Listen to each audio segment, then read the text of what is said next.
Hello everyone, welcome to very good academy. Very good একাডেমিতে তোমাদের সকলকে জানাই স্বাগত আর সকলকে জানাই গুড ইভিনিং। কেমন আছো তোমরা? আশা করি তোমরা প্রত্যেকেই ভালো আছো। আজ আমি তোমাদের জন্য একটা গুরুত্বপূর্ণ প্র্যাকটিস সেট নিয়ে চলে এসেছি। আশা করব তোমরা প্রত্যেকেই এই ক্লাসটি মনোযোগ সহকারে দেখবে। দেখে নাও আজকে প্রথম প্রশ্নে কি বলেছে তাহলে। কি বলেছে? 99 পূর্ণ 97/99 ইন্টু 99 এর সরল মান কত? এর সরল মান কত বলেছে। তাহলে এই অঙ্কগুলো আমরা কিভাবে তাড়াতাড়ি করে নেব দেখো। খুব আস্তে আস্তে করে আমি দেখাবো, তোমরা ভালো করে বুঝবে আমি কিভাবে করছি। ঠিক আছে? তাহলে কি বলে, চলো একবার প্রশ্নটা একবার টুকে নিয়ে একবার। তাহলে কি বলেছে? 99 পূর্ণ 97/99 ইন্টু 99। তাহলে কিভাবে করব দেখো, ভালো করে দেখো।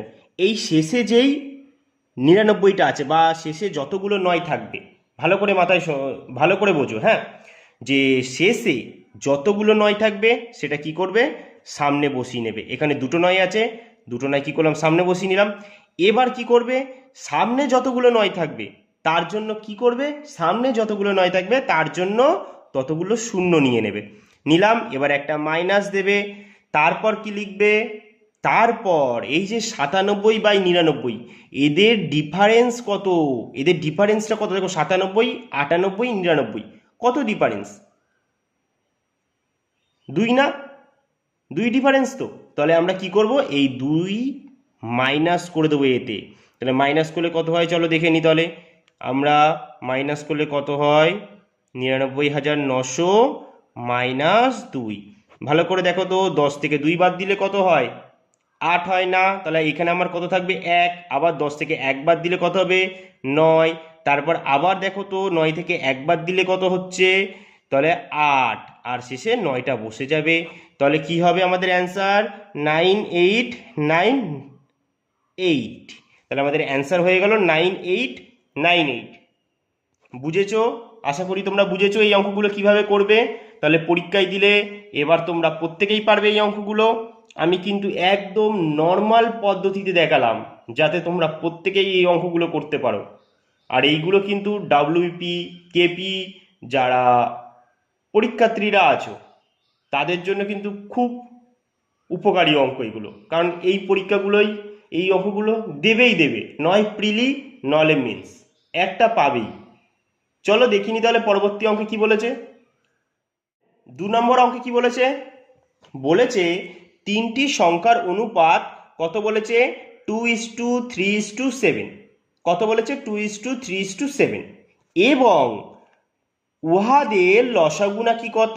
এই দেখো কি বলেছে দেখো, উহাদের লসাগু মানে এই তিনটে সংখ্যার লসাগু বলে দিয়েছে আমাকে, একটা প্রশ্নের ভাষায় বলে দিয়েছে কি তো 252।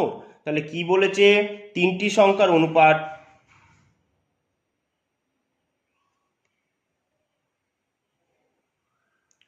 2:3:7 এবং উহাদের লসাগু 252 হলে আমাকে বলেছে এদের গসাগুটা বার করতে বলেছে।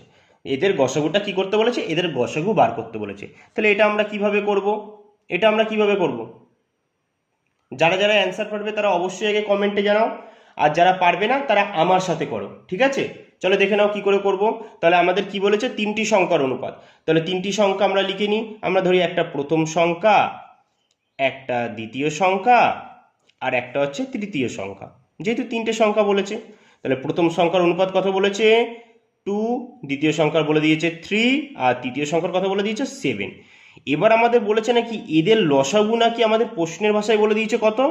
252। তাহলে আমরাও একটা লসাগু বার করি। আমাদের প্রশ্নে একটা লসাগু বার করে দিয়েছে, এবার আমরা নিজেরা একটা লসাগু বার করব। কিভাবে বার করবো দাদা? এই যে তিনটে সংখ্যা আছে, এই তিনটে সংখ্যা দিয়ে আমরা একটা লসাগু বার করব। চলো তাহলে দেখি এই তিনটে সংখ্যার একটা লসাগু বার করি। 2, 3, 7 এদের লসাগু কত হয়? এদের কি কোনো কিছু দিয়ে ভাগ যাচ্ছে তিনটেকে? দেখো যাচ্ছে না। তাহলে ডাইরেক্ট এবার গুণ হবে। তাহলে এদের কি লসাগু করব? তাহলে কত হচ্ছে? 3 7 21, 21 দুগুণি কত হয়? 42 না? তাহলে এদের লসাগু কত? 42। এবার ভালো করে দেখো তো, আমরা একটা লসাগু বার করলাম আর প্রশ্নও একটা লসাগু দিয়ে দিয়েছে। আমরা একটা লসাগু বার করলাম প্লাস প্রশ্নে আমাদের একটা লসাগু বলে দিয়েছে। তাহলে আমরা বলতেই পারি তো দুটোই সমান, বলতেই পারি তো 42-এর ভ্যালুই হচ্ছে কত, 252, বলতেই পারি এটা আমরা, তোমরাই বলো না এটা বলতে পারি তো। তাহলে এবার আমরা কি করব, তাহলে এবার কাটাকুটি করে দেখো কত হচ্ছে। দেখো 42-এর ভ্যালুই কত পেলাম, 252, তাহলে কত গুণ হচ্ছে, কত গুণ, বা আমরা বলতে পারি কি, এটা আমরা বলতে পারি যে 42-এর ভ্যালুই 252, কারণ আমরা একটা লসগু বার করলাম আর প্রশ্নে একটা লসগু বলেছে, তাই তো। তাহলে আমি বলতেও পারি যে 42 সমান সমানই কত, 252। তাহলে এবার কাটাকুটি করি, চলো 2 দিয়ে কাটি প্রথমে। 2 দিয়ে কাটলে কত হচ্ছে, 2 দুগুণে 4, 2 একে 2, আবার 2 দিয়ে কাটি, 2 একে 2, 2 দুগুণে 4, 6 দুগুণি 12। এবার ডাইরেক্ট কি করবো, আবার কাটবো, দেখো এখনো কিন্তু 3 দিয়ে যায়, আচ্ছা 3 দিয়ে আর কাটবো না, এবার ডাইরেক্ট 21 দিয়ে কেটে দিই। দেখো 21 6 কত হচ্ছে, 126। তাহলে কত গুণ, দেখো 42 ইন্টু 6 মানে 42, 6 গুণ হচ্ছে কত, 252। তার মানে আমরা একটা লসগু বার করলাম 42, আর প্রশ্নে বলেছে কত, 252, তাই আমি বলতেই পারি 42-এর ভ্যালু 252। কত গুণ, 6 গুণ। তাহলে এবার আমাকে বলেছে কি, এদের গসগু কত। আচ্ছা বলো তো, এদের লসগু তো 42 হলো, তাহলে এদের গসগু কত হতে পারে। 1 দিয়েই একমাত্র সবটাকে ভাগ যাচ্ছে তো, তাহলে আমরা বলতেই পারি এদের গসগু কত, 1। তাহলে এটাকে আমরা কি করব, এটাকেও আমরা 6 দিয়ে গুণ করে দেবো, তাহলে 6 অক্ষে 6। তাহলে আমরা গসগু কত পেয়ে গেলাম, গসাগু, তাহলে গসগু কত পেয়ে গেলাম, 6 পেয়ে গেলাম তো। তাহলে এটাই আমাদের অ্যান্সার, আমাদের এটাই জানতে চেয়েছে যে যে গসাগু কত, কারণ 3টি সংখ্যার অনুপাত দিয়ে দিয়েছে আর ওদের লসাগু দিয়ে দিয়েছে। আমরাও একটা লসাগু বার করলাম, তাই তো, আমরাও একটা লসাগু বার করলাম আর প্রশ্নের লসাগুর সাথে কি করলাম, মিলিয়ে দিলাম, আর তারপর আমরা কত গুণ সেটা জেনে নিলাম। এবার আমরা গসাগু বার করে সেই গুণটা দিয়ে গুণ করেই পেয়ে গেলাম কত, আমাদের গসাগুটা। আমাদের গসাগু কত হয়ে গেল, আমাদের গসাগু হয়ে গেল 6। বুঝেছো? চলো তাহলে এগিয়ে যাই পরবর্তী অঙ্কের দিকে। দেখো 3 নম্বর অঙ্কে কি বলেছে, ভালো করে দেখো, 3 নম্বর অঙ্কটা খুব ভালো অঙ্ক। বলেছে কি, 2200 টাকা কার কার মধ্যে ভাগ করে দিয়েছে, এ বি ও সি এর মধ্যে এমন করে ভাগ করে দেয় যে A:B নাকি 3:4, B:C নাকি 4:4, এমন অনুপাতে ভাগ করা হলে নাকি বলেছে আমাকে কি বার করতে বলেছে, বলেছে সি কত টাকা পাবে। কি বলেছে, আমার কার টাকা বার করতে বলেছে, সি এর টাকা বার করতে বলেছে।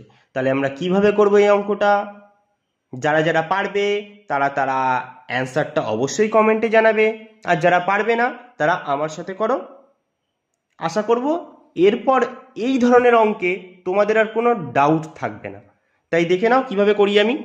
বলেছে কি, 2200 টাকা ABC এর মধ্যে ভাগ করে দিয়েছে, তার মানে এই খেলায় কতজন প্লেয়ার আছে, 3 জন প্লেয়ার আছে। তাদের নাম কি কি, একজন প্লেয়ারের নাম হচ্ছে এ, একজন প্লেয়ারের নাম হচ্ছে বি, আর একজনের নাম হচ্ছে সি। তাহলে এবার কি বলেছে, বলছে তাদের মধ্যে নাকি এমনভাবে এই টাকাটা নাকি 2200 টাকাটা ভাগ করে দেওয়া হয়েছে, যেন বলে দিয়েছে A:B এর ভাগে কত ভাগ টাকা পড়েছে, মানে এর ভাগ হচ্ছে 3 ভাগ আর বি এর হচ্ছে 4 ভাগ। আবার একটা তলায় কি বলে দিয়েছে কি, B:C বলে দিয়েছে কি, মানে বি এর ভাগে নাকি 4 ভাগ, সি এর ভাগে নাকি কত পড়েছে, 4 ভাগ পড়েছে। তাহলে এবার চলো আমরা বসিয়ে নিই। তাহলে এর ভাগে কত বলেছে, 3 ভাগ টাকা আছে, বি এর ভাগে কত আছে, 4 ভাগ আছে। এবার ভালো করে দেখো তো, আমরা এটা কিসের অঙ্ক করছি, অনুপাতের অঙ্ক করছি। তাই অনুপাতের অঙ্কে আমাদের ভালো করে মনে রাখতে হবে যে কি মনে রাখবো, এই যে দেখো এর কত, এ কত ভাগ টাকা দেওয়া আছে, এ কত ভাগ টাকা পেয়েছে, 3 ভাগ পেয়েছে, বি পেয়েছে 4 ভাগ। এবার দেখো বি এর যেটা বসানো আছে 4 ভাগ, এটাই কি করবে, সিতে বসিয়ে দেবে, যেটা সাইডে থাকবে সি এর পাশে যেটা থাকবে সেটাই বসিয়ে দেবে। এবার আমরা তলায় যাব। এবার দেখো তো সেকেন্ড লাইনে বলেছে নাকি B:C 4:4, মানে বি যদি 4 ভাগ টাকা পায় তাহলে নাকি সিও নাকি 4 ভাগ টাকা পেয়েছে। তাহলে বি কত ভাগ টাকা পেয়েছে, 4 ভাগ, আর সি বলেছে 4 ভাগ। আর আমি তোমাদের একটু আগেই শেখালাম যে পাশে যেই জায়গাটা খালি থাকবে সেখানে আমরা কি বসাবো, পাশে যেই সংখ্যাটা থাকবে সেটাই বসিয়ে দেবো। তাই এখানে 4 আছে, তাই আমরা এখানেও 4 বসিয়ে দেবো।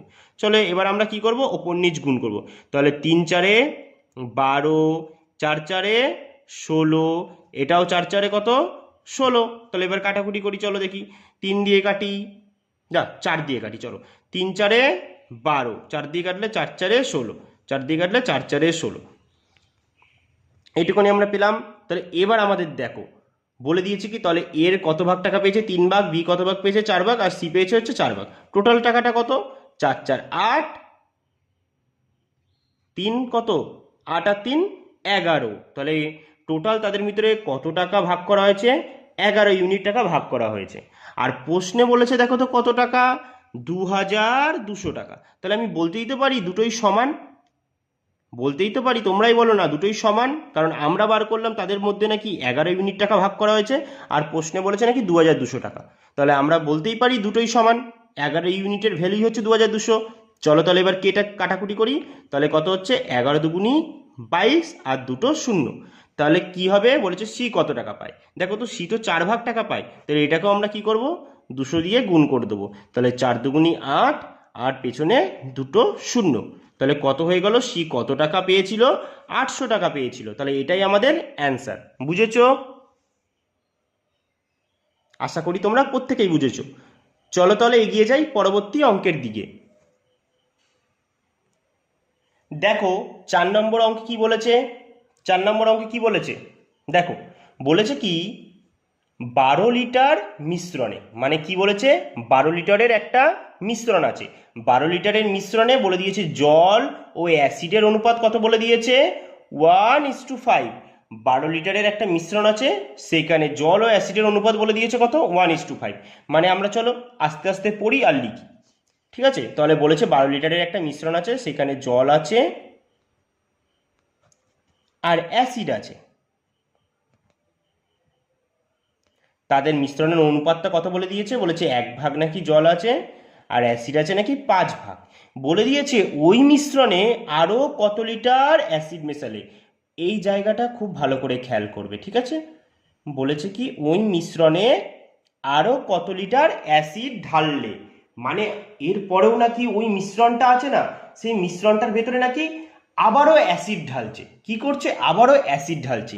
এইখানে যে মিশ্রণটা আছে অ্যাসিড আর জলের, এর ভিতরে তো জল আর অ্যাসিডের তো মিশ্রণ আছে, এটা আমরা জানি, মিশ্রণ আছে তো।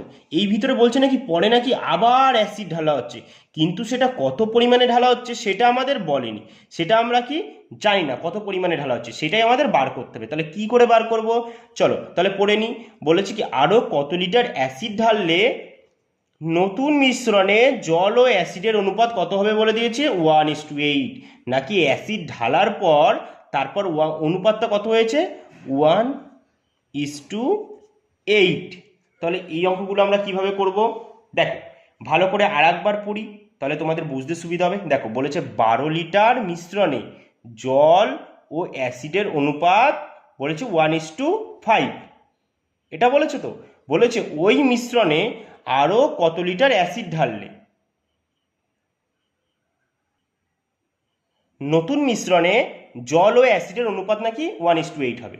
ভালো করে দেখো বলেছে ওই মিশ্রণে আরও কত লিটার অ্যাসিড ঢাললে, মানে কি আরও কত লিটার অ্যাসিড মেশানো হচ্ছে। ভালো করে দেখো অ্যাসিড মেশাচ্ছে কিন্তু জল কিন্তু মেশাচ্ছে না। তাহলে আমরা বলতেই পারি জল প্রথমে যত লিটার ছিল এখনো তত লিটারই আছে, কারণ আমাদের কি অ্যাসিড মেশাচ্ছে, প্রশ্নে বলেই দিয়েছে কি অ্যাসিড মেশাচ্ছে জল নয়। তাই আমরা কি করব, জলটাকে সমান করে নেব, কারণ জল বাড়েও নি কমেও নি, তাই আমরা কি করব জলটাকে সমান করব। এইসব অঙ্কে সবসময় এরকমই দেখবো যে কোনটা মেশানো হচ্ছে, যেটা মেশানো হচ্ছে মানে কি সেটা বাড়ছে কমছে, আর যেটা মেশানো হচ্ছে না সেটা বাড়ছেও না কমছেও না, মানে কি ওটা সমান আছে। আর এখানে আমরা দেখতে পাচ্ছি কি জল আগেও নাকি 1 ভাগ ছিল, এখনো 1 ভাগ আছে, তাহলে আমরা বলতেই পারি সমানই আছে, তাই আমাদের আর খাটনি করতে হলো না, সমান করতে হলো না। এবার ভালো করে দেখো, তাহলে প্রথমে জল আর অ্যাসিডের মিশ্রণ কত ছিল 5 আর 1 কত হচ্ছে 6 ইউনিট না, আর প্রশ্নে বলেছে দেখো তো কত ইউনিট নাকি প্রথমে মিশ্রণ ছিল, বলেছে এই যে 12 ইউনিট। তাহলে কত গুণ হচ্ছে, কত গুণ হচ্ছে, তাহলে 6 দুগুনি 12, তার মানে কত গুণ হচ্ছে 6 দুগুনি 12। টোটাল মিশ্রণ কত ছিল 12, আমরা বার করলাম প্রথমে টোটাল মিশ্রণ 6 ভাগ ছিল, আর প্রশ্নে বলেছে 12 ভাগ ছিল, তাহলে আমরা বলছি 6 দুগুনি 12। তাহলে বলো তো প্রথমে অ্যাসিড কত ভাগ ছিল, এই যে 5 ভাগ অ্যাসিড ছিল, এখন অ্যাসিড কত হয়েছে 8 ভাগ। কত ভাগ অ্যাসিড মেশানো হয়েছে 3 ভাগ মেশানো হয়েছে না, 3 ইউনিট অ্যাসিড মেশানো হয়েছে না। তাহলে এটাকেও আমরা কি করব 2 দিয়ে গুণ করে দেবো, তাহলে 3 দুগুনি 6। তাহলে কত লিটার অ্যাসিড মেশানো হয়েছিল 6 লিটার, এটাই হয়ে গেল আমাদের অ্যান্সার। আশা করি বুঝেছো, ক্লিয়ার? তাহলে কত হয়ে গেল, অপশন সি। চলো তবে এগিয়ে যাই পরবর্তী অঙ্কের দিকে। দেখো 5 নম্বর অঙ্কে কি বলেছে, পড়ো পড়ো তোমরা পড়ো, কি বলেছে 5 নম্বর অঙ্কে। দেখো 5 নম্বর অঙ্কে বলেছে পরীক্ষায় একজন ছাত্র 30% নম্বর পেয়ে 30 নম্বরের জন্য কি করেছে, ফেল করেছে, মানে মায়ের ভোগে চলে গেছে। কত নম্বরের জন্য মায়ের ভোগে গেছে, 30 নম্বরের জন্য মায়ের ভোগে চলে গেছে, ঠিক আছে। তারপর বলেছে আরও একজন ছাত্র আছে নাকি, অপর একজন ছাত্র 45% নম্বর পেয়েছে টোটাল, পেয়ে নাকি 5 নম্বর যতটা তার অপেক্ষা নাকি আরও 15 নম্বর বেশি পেয়েছে। মানে ধরো পরীক্ষায় 5 নম্বর যদি 40 হয়, ও কি করেছে আরও 15 নম্বর বেশি পেয়েছে, তাহলে কত পেয়েছে, 55 নম্বর পেয়েছে, মানে যেটা দরকার তার চেয়েও বেশি পেয়েছে। লেজেন্ড, পুরো লেজেন্ড আছে, তাহলে বেশি নম্বর পেয়েছে, অবশ্যই লেজেন্ড। তাহলে কিভাবে আমরা কিভাবে করবো এটা, তাহলে আমাদের কি বার করতে বলেছে, বলেছে পাস করতে শতকরা কত নম্বর পেতে হয়, বলেছে পাস করতে শতকরা কত নম্বর পেতে হয়। চলো তাহলে এবার আমরা করে নিই। পরীক্ষার একজন ছাত্র 30% নম্বর পেয়েছে, তাহলে কি বলেছে, পরীক্ষার একজন ছাত্র বলে দিয়েছে, আমরা ধরে নিই, ঠিক আছে। একজন ছাত্রের নাম হচ্ছে এ, মানে এ ছাত্রটা কি করেছে 30% নম্বর পেয়েছে, কিন্তু এই যে এ ছাত্রটা 30 নম্বরের জন্য কি করে যায়, ফেল করে যায়, তাই তো।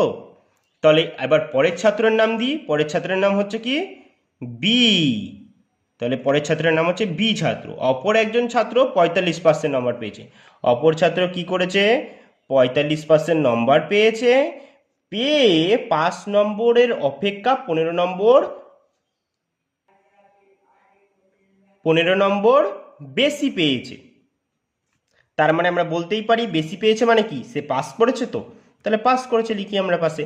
এবার আমরা কি করব, একটা লম্বা দাগ দেব, দিয়ে কি করব, ডিফারেন্স বার করব আমরা, ডিফারেন্সটা, এদের ডিফারেন্সটা বার করব সবসময়। তাহলে দেখো তো 45 থেকে যদি 30 বাদ দিই, তাহলে পার্সেন্টের ডিফারেন্স কত হচ্ছে, পার্সেন্টের ডিফারেন্স কত হচ্ছে 15% না, তাহলে 15%। আর এইদিকে দেখো তো, এইদিকেও আমরা কি করব, ডিফারেন্স করব, কিন্তু এখানে দেখো একজন ফেল করেছে একজন পাস করেছে, যখন দুটো একক আলাদা হবে তখন আমরা যোগ করব, আর যখন এক হবে তখন আমরা বিয়োগ করব। তাহলে এখানে আমরা কি করব, তাহলে এখানে সে কত নম্বর পেয়েছে 45 নম্বর, যেহেতু যোগ হয়ে যাবে, একজন ফেল একজন পাস, তার মানে দুটো আলাদা একক, তাই আমরা যোগ করে দেবো। তাহলে কত হচ্ছে 45, তাহলে আমরা বলতেই পারি যে 15% সমান সমান কত 45 নম্বর, 15% সমান সমান কত 45 নম্বর। বা আমরা এটাও বলতে পারি কিন্তু 45 নম্বর সমান সমান কত পার্সেন্ট, 15%, 45 নম্বর সমান সমান কত পার্সেন্ট, 15%, এটা আমরা বলতে পারি তো। এবার ভালো করে দেখো তো, এবার আমাদের কি বার করতে বলেছে, বলেছে পাস করতে শতকরা কত নম্বর লাগবে, মানে শতকরা, পার্সেন্ট বলে না, পার্সেন্ট, কি তুমি যখন মাধ্যমিক বা উচ্চ মাধ্যমিক পাস করেছো, তোমায় যখন কেউ জিজ্ঞাসা করে তুমি কত নম্বর পেয়েছো, তুমি তখন কি বলো, বলো যে আমি 700-তে মাধ্যমিক পরীক্ষা হয়েছে, আমি 580 পেয়েছি, এরকম বলো। এবার তোমায় যদি কেউ জিজ্ঞাসা করে তুমি কত পার্সেন্ট নম্বর পেয়েছো, তখন তুমি কি বলবে, তখন বলবে যে আমি 80% পেয়েছি, বা 85% পেয়েছি, বা 70% পেয়েছি, বা 75। তা আমাদের এটাই বার করতে বলেছে, আমাদের জিজ্ঞাসা করেননি মোট কত নম্বরে পরীক্ষা হয়েছে, আমাদের জিজ্ঞাসা করেছে শতকরা কত নম্বর পেতে হয়, পাস করতে হলে তাকে শতকরা কত নম্বর পেতে হবে। তাহলে এখান থেকে আমরা ইজিলি করে নেবো না, দেখো চলো আমরা এরটা দিয়ে, যে ফেল করেছে আমরা তাকেই নিই, ঠিক আছে, চলো যে ফেল করেছে তাকেই নিই। তাহলে এ, দেখো তো এ, এ কি করেছে 30% নম্বর পেয়েছে, এ কি করেছে 30% নম্বর পেয়ে বসে আছে, অলরেডি বসে আছে, কিন্তু প্লাস ও কি করেছে 30 নম্বরের জন্য ফেল করেছে, 30 নম্বরের জন্য ফেল করেছে, মানে এই 30 নম্বর যদি সে পেয়ে যেত তাহলে নাকি সে পাস করে যেত। দেখো এটা কিন্তু পার্সেন্ট আর এটা কিন্তু নম্বর, তাহলে আমাদের এই 30 নম্বর সমান সমান কত পার্সেন্ট এটা আমাদের বার করতে হবে, তাহলেই আমরা 30%-এর সঙ্গে সেটা যোগ করে দেবো, তাহলেই আমাদের অ্যান্সার বেরিয়ে যাবে। চলো তাহলে এটা আমরা বার করে নিই যে 30 নম্বর সমান সমান কত পার্সেন্ট। তাহলে ভালো করে দেখো তো, এইটুকুনি আমরা জানি যে 45 নম্বর সমান সমান কত পার্সেন্ট? 15%। 45 নম্বর সমান সমান কত পার্সেন্ট? 15%। তাহলে আমরা বার করে দিই 30 নম্বর সমান সমান কত পার্সেন্ট। চলো বার করে দিই। তৈরাসিক করলে তৈরাসিক করতে পারো, আমি তোমাদের তৈরাসিক করে দেখিয়ে দিচ্ছি। 15 যেটা ওপরে আছে সেটা ওপরে থাকবে, এবার কি হবে 30 যেটা নিচে আছে সেটা কি হবে ওপরে চলে যাবে, তাহলে ওপরে চলে গেল আর 45টা নিচে চলে আসবে। চলো এবার কাটাকুটি করে দিই। 15 দিয়ে কাটলে কত হচ্ছে বলো, কত হচ্ছে 15 দিয়ে কাটলে? কত হচ্ছে বলো? 15 দিয়ে কাটলে দেখো 3 15 45। এবার আমরা 3 দিয়ে ডাইরেক্ট 30কে কাটবো, 3 10কে 30। তাহলে আমরা বুঝতে পারলাম কি কত পার্সেন্ট? 30 নম্বর সমান সমান নাকি 10%। এছাড়াও তোমরা ডাইরেক্ট করতে পারো, দেখো 45 নম্বর সমান সমান কত পার্সেন্ট? 15%। কত দিয়ে ভাগ করলে হচ্ছে? 45কে কত দিয়ে ভাগ করলে হচ্ছে বলো? 3 দিয়ে ভাগ করলেই তো হচ্ছে। তাহলে আমরা যদি 30কে 3 দিয়ে ভাগ করি তাহলে কত হয়? তাহলে 10%। তাহলে আমরা বলতে পারি এ কত পার্সেন্ট নম্বর প্রথমে পেয়েছিল? 30% পেয়েছিল। যদি 30 নম্বরের বদলে, সে তো 30 নম্বরের জন্য ফেল করে, যদি সে ভাবো সে 30 নম্বর পেয়েছে, যদি পেত, তাহলে আমরা 30 নম্বর সমান সমান কত পার্সেন্ট বার করলাম?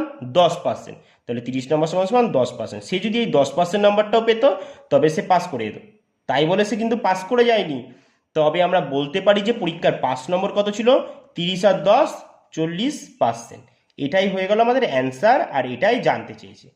তাহলে আমাদের অপশান বিতে আছে, অপশান বিতে আছে। তাহলে এটাই হয়ে গেল আমাদের অ্যান্সার। আশা করি বুঝেছো তোমরা।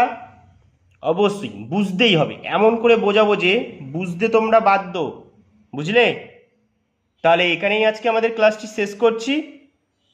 আবার তোমাদের সাথে দেখা হবে এরকমই একটা গুরুত্বপূর্ণ ক্লাস নিয়ে। ততক্ষণের জন্য তোমাদের সকলকে জানাই টাটা।